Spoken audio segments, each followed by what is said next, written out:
você. Alô, Saber Mais Direito. Alô, Saber. Alô, Saber. Tá na área, Saber. Live do Saber. Vai jogar muito duro, né?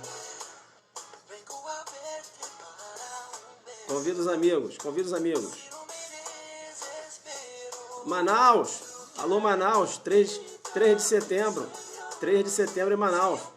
Eu já vi o Ailton Zuc na área aí, hein? Eu já vi o Ailton Zuc na área aí. Passou aí agora. Alô, você, né? Compartilha. Convida os amigos aí, Ailton Zuc. Convida os amigos, convida os amigos. Convida os amigos, não é isso? Bacana. Convida os amigos, né?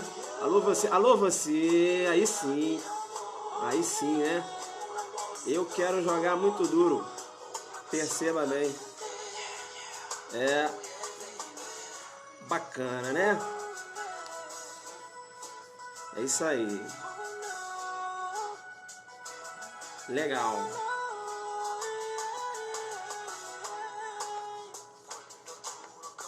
Joga duro, Saber Mais Direito. Pokémon, o que é esse negócio de Pokémon aí, hein? Vamos estudar. Vamos cair, vamos jogar duro, né? Belém, alô Belém, estamos chegando aí, né? Dentro da humildade. Alô Saber. Bacana, né? Vamos começar? Vamos começar, né? Alô Saber Mais Direito, convida os amigos. Deixa de ser egoísta, Saber. Ah, o Saber sou eu, né? Convida aí você. Convida aí, Ailton Zuc. Bacana. Bacana. Aí tá certo. Perceba bem então, né?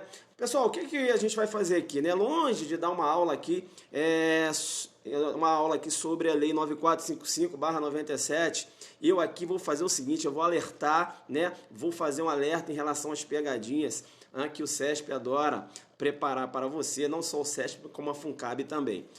Perceba então, rapaz, não pode esquecer aqui de pegar o ar-condicionado, né? Para se esquentar, vou ter que correr. Dei mole. Mas você vai segurar aí que eu vou pegar aqui o controle, né? Porque no meio da explicação não pode esquentar, né? Eu já ligo o ar-condicionado aqui e já jogo duro. Segura aí que o prof volta. Segura aí. Segura a onda aí.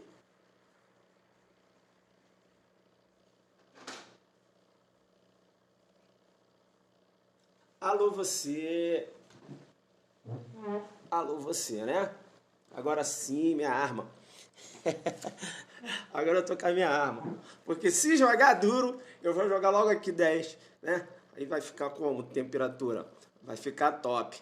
Porque o telefone ele começa a querer esquentar, né? Bacana. Vamos jogar duro. Então o que eu vou fazer aqui hoje? Eu vou te alertar para as pegadinhas que podem aparecer na sua prova em relação à lei de tortura. Beleza? Legal. Uma informação muito importante, tá certo? Perceba, durante a semana, diversas aulas, né, dos nossos professores que irão ministrar o aulão Premonição. Aulão Premonição, dia 24 de setembro, alô Saber, 24 de setembro, né? Veja aí que está bombando, né? Diversas inscrições, graças ao bom Deus, porque sabe que a gente vai fazer um trabalho sério. Eu estava aqui com uma saudade, eu sabia mais direito, eu estava com a saudade do material do aulão Premonição. Material do aulão Premonição de Pernambuco, o jogo foi muito duro, diversas questões, aí ó, diversas questões, né? Diversas questões, material do aulão Premonição de Pernambuco, aí, jogou muito duro. Perceba, vamos manter a pegada com diversas questões e dicas, tá? Vai ter material, a gente vai trabalhar com questões lá, tá? Resolução de questões e vai ser paulada. Bacana? Alô você... né? Deus vai abençoar, as questões da FUNCAB estão aqui. Eu já comecei a preparar o meu material, né? Para mandar lá para o Saber. Restam poucas vagas, né, Saber? Bem, você quer fazer a inscrição lá do aulão Premonição para o concurso de delegado do Estado do Pará. Aí você tem que entrar onde? Você tem que entrar lá no site, no www.sabermaisdireito.com, www.sabermaisdireito.com. Bacana? Aulão Premonição, dia 24 de setembro, lá no Pará, você tem que jogar duro. Legal. Aulão Premonição, agente de polícia da Polícia Civil, né, lá do estado de Goiás. Aulão Premonição, agente de polícia, né, da Polícia Civil do estado de Goiás. Não só agente de polícia, como escrivão também. Quando, professor? Dia 15 de outubro. A equipe Aulão Premonição vai ministrar um aulão lá em Goiânia, beleza? Aí você também tem que entrar no site www.sabermaisdireito.com, www.sabermaisdireito.com. Legal? Bacana. Pessoal também ainda de Goiânia, não perca também o meu aulão dia 27 de agosto, né? Aí é um aulão comigo dia 27 de agosto, né? Uma revisão boa, 27 de agosto, lá em Goiânia, beleza? Lá na Universidade Federal de Goiânia. Veja então que para você participar desse aulão, me parece que só tem agora só 10 vagas, tá certo? Você tem que entrar em contato através do zap 062 98541 3031.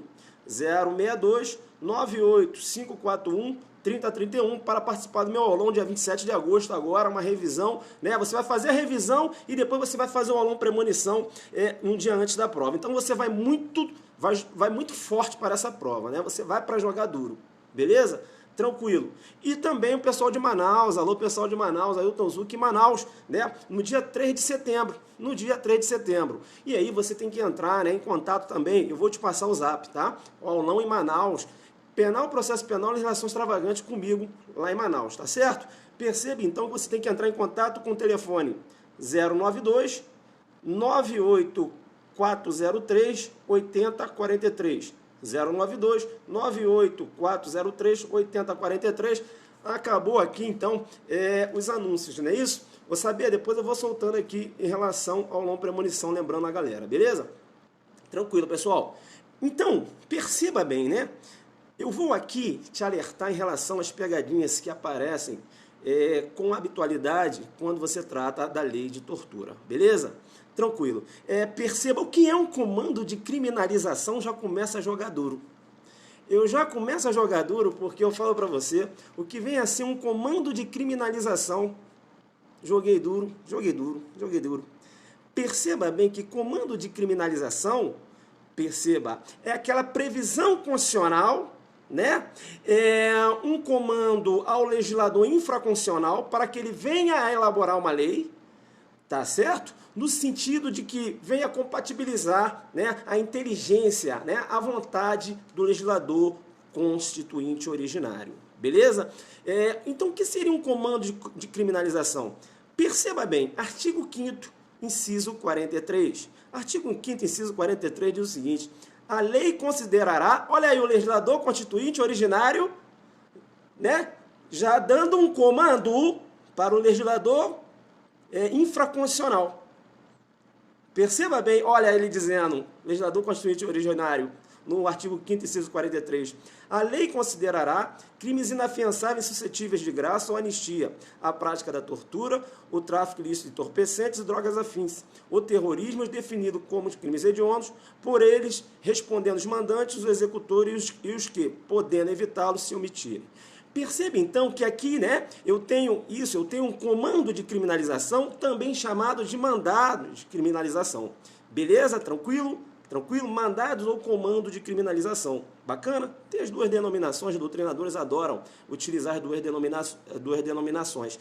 Percebe então que, atendendo esse comando, atendendo esse mandado, o legislador infraconstitucional editou a lei 8.072, no que se refere aos crimes hediondos, e a 9455/97, no que se refere ao crime de tortura, atendendo a um mandado de criminalização, atendendo a um comando de criminalização, perceba bem. Muito importante quando você trata da tortura, né? Veja que eu só vou, né, abordar alguns pontos quando eu começo a falar de tortura. Perceba bem que a tortura, né, é considerada repugnante, né? Esse método de prova, de produção de provas, perceba bem, e você vai verificar que o Brasil adotou a Convenção Interamericana para Prevenir e Punir a Tortura, em 1989.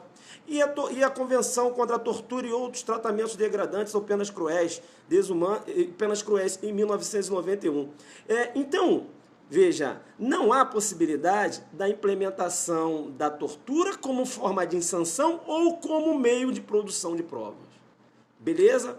Tranquilo? Legal. Isso é muito importante. Isso é muito importante porque pode cair na sua prova, numa questão discursiva, se há possibilidade da aplicação da teoria do cenário da bomba relógio no que se refere ao crime de terrorismo. Professor, você jogou duro. O que é isso? Teoria do cenário da bomba relógio em relação ao crime de terrorismo. Perceba bem, quando eu falo de teoria do cenário da bomba relógio, teoria utilizada lá no direito norte-americano, perceba, há relativização no sentido, né, de possibilitar o uso da tortura na localização de bombas instaladas pelos terroristas, perceba bem. Então lá nos Estados Unidos, até a partir, e veja, é muito fomentado a partir aí do dia 11 de setembro, né? Dia 11 de setembro, lá quando ocorreu aqueles ataques terroristas, perceba bem que institucionalizou, né, o uso da tortura quando desse cenário da bomba relógio, né, quando esse cenário de terrorismo. Né? Então, lá nos Estados Unidos, perceba a possibilidade do uso da tortura quando você tem figurando como vítima terroristas, perceba, para se identificar, né, os locais onde se encontram as bombas, os planos terroristas. Bacana? Será que agora eu, com a lei de terrorismo, né, em vigência, será que é possível a implementação da teoria do cenário da bomba relógio aqui no Brasil? Será que eu vou poder lançar mão da teoria alemã, da proporcionalidade das provas? Joguei duro. Perceba, então, que quando você raciocina a nível Brasil, ao direito pátrio, não é possível. Não é possível. Perceba bem. Legal? Então, não há possibilidade, né, de você relativizar e aplicar tortura num cenário de bomba relógio. Entenderam ou não? Quando você, trabalha a nível Brasil. Por quê? Porque veja que a prática da tortura, veja, em nenhuma hipótese pode ser admitida aqui no Brasil. Bacana? Em nenhuma hipótese. Legal? Até mesmo quando você trabalha aí numa circunstância, vamos supor, de legítima defesa de terceiro, até mesmo como excludente de licitude, não pode ser utilizada no Brasil. Esse é o posicionamento firme, tá, da doutrina. Bacana. E é por isso que quando você tem a possibilidade de morte nos casos de guerra, perceba bem, o método utilizado é o fuzilamento. Ora, se eu, além de fuzilar, eu venha torturar aquela pessoa que irá ser fuzilada, eu tenho excesso. Então, o estrito cumprimento do dever legal daquele carrasco, perceba, porque ali ele está no estrito cumprimento do dever legal, perceba, ocorreu um excesso. E se ocorrer um excesso, aquele que está sendo torturado antes de ser fuzilado pode agir em legítima defesa. Joguei duro. Bacana, então.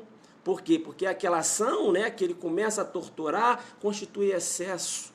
Né? Veja que a lei, né, no caso do carrasco, a lei ela ordena, né? Ela dá um sustentáculo para o agente ceifar a vida da vítima. Ali eu tenho estrito cumprimento do dever legal. Perceba que quando eu tenho troca de tiros entre traficantes e policiais, perceba que aqueles policiais, muito embora estejam no exercício da sua função, eles não estão agindo no estrito cumprimento do dever legal e sim numa legítima defesa, perceba bem. Entenderam ou não? Então, quando há troca de tiros, né, em que o policial acaba atingindo um dos traficantes, eu tenho que raciocinar com legítima defesa e não estrito cumprimento do dever legal. Porque a lei não manda, né? A lei não ordena você matar. A não ser no caso de guerra, na excepcionalidade. Legal? bacana, tranquilo, e eu vou caminhar. Eu vou caminhar porque eu agora vou entrar logo aqui na literalidade da lei para começar a jogar duro. A primeira figura que você tem que enxergar aqui está no artigo 1º. Veja que o artigo 1º da lei de tortura diz o seguinte: constranger alguém com emprego de violência ou grave ameaça, causando-lhe sofrimento físico ou mental. Bacana? E veja que a lei ela tem uma finalidade. Perceba bem, essa ação tem uma finalidade por quê? Porque eu vou analisar com vocês as alíneas agora, as alíneas. Veja, a linha A diz o seguinte: com o fim de obter informação, declaração ou confissão da vítima ou de terceira pessoa. Veja que eu comecei a tratar da tortura à prova, tortura confissão, tortura persecutória, tortura institucional, também chamada de tortura inquisitorial. O professor não sabia que tinha esses nomes, mas tem, e aqui eu já alerto para você. Bacana? Quando a prova, né, trazer lá no seu bojo, perceba bem, né, a prova trabalhando no seu bojo com a tortura à prova, legal? Pode ocorrer a denominação tortura confissão, tortura persecutória, tortura institucional ou tortura inquisitorial. Beleza? Tranquilo? Legal. Veja, constranger alguém, né? Constranger o que é um ato de quê? De sujeição. É anulação da vontade da vítima. Perceba? E o tipo legal, ele diz, constranger alguém com emprego de violência ou grave ameaça. Violência, né? Eu tenho que raciocinar com a vis corporalis, é a violência física. Tá certo? Ou grave ameaça, vis compulsiva. Bacana? Legal. Então ele diz o seguinte, ó, constranger alguém com emprego de violência ou grave ameaça, causando-lhe sofrimento físico ou mental. E a linha A diz o seguinte, com o fim de obter informação, declaração, confissão da vítima ou de terceira pessoa. Então eu pratico uma conduta e eu quero um resultado. Muito se discute se trata-se, né? Se a tortura à prova que eu estou tratando agora, se trata-se de um crime formal ou de um crime material, a doutrina diverge. Boa parte da doutrina entende que trata-se de um crime formal. Um crime formal por quê? Porque basta você constranger a vítima, né? Basta você constranger a vítima, causando-lhe sofrimento físico ou mental. Perceba bem, veja que a confissão ou declaração da vítima é mero exaurimento, não há necessidade de que ocorra. Então, enxerga como um crime formal. Bem, o professor Nuci, aí eu acompanho o raciocínio dele, ele entende o seguinte, olha, não há que se falar de crime formal, perceba bem. Por que não? Porque, veja, eu tenho que ter um resultado material e o Nuci está com toda a razão. E eu sigo ele. Por quê? Porque ele diz o seguinte, perceba, o tipo diz, né, menciona, constranger alguém com emprego de violência ou grave ameaça, causando-lhe. Então, o resultado material tem que ocorrer. Qual seria o resultado material, professor? O sofrimento físico ou mental seria o resultado material. E ele menciona.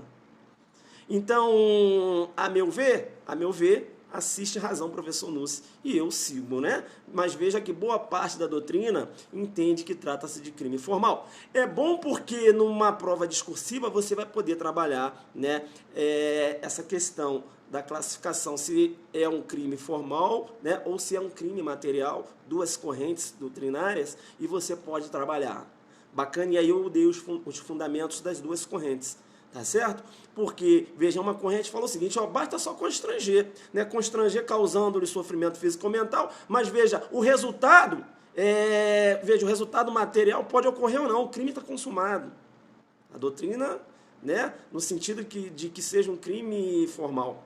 A doutrina que entende que trata-se de um crime material, perceba bem, diz o seguinte, olha, muito embora não haja necessidade da confissão ou declaração da vítima, perceba, mas o sofrimento tem que ocorrer. Porque o tipo diz, causando-lhe sofrimento físico ou mental. Então, se há o constrangimento, a vítima até confessa, mas ela não sofre, perceba bem, eu não teria consumação, e sim a tentativa. Entenderam ou não? Então, essa discussão, né, é só para você jogar duro aí. Legal? Tá, vamos então da pegadinha, né? Vamos lá da pegadinha, senão eu acabo dando uma aula aqui de lei de tortura e o objetivo não é esse. O objetivo aqui é só tratar da pegadinha.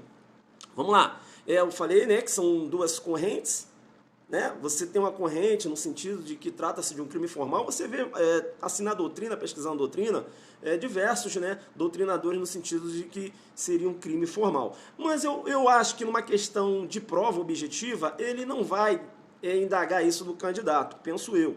Ele pode indagar numa prova discursiva, que aí você tem que colocar as correntes doutrinárias, beleza? Tranquilo, legal, bacana. Bem, da pegadinha, né? Vamos entrar agora aqui na pegadinha. Como é que é? Estou confusa, prova objetiva e material. Perceba bem, então, vou falar de novo, né?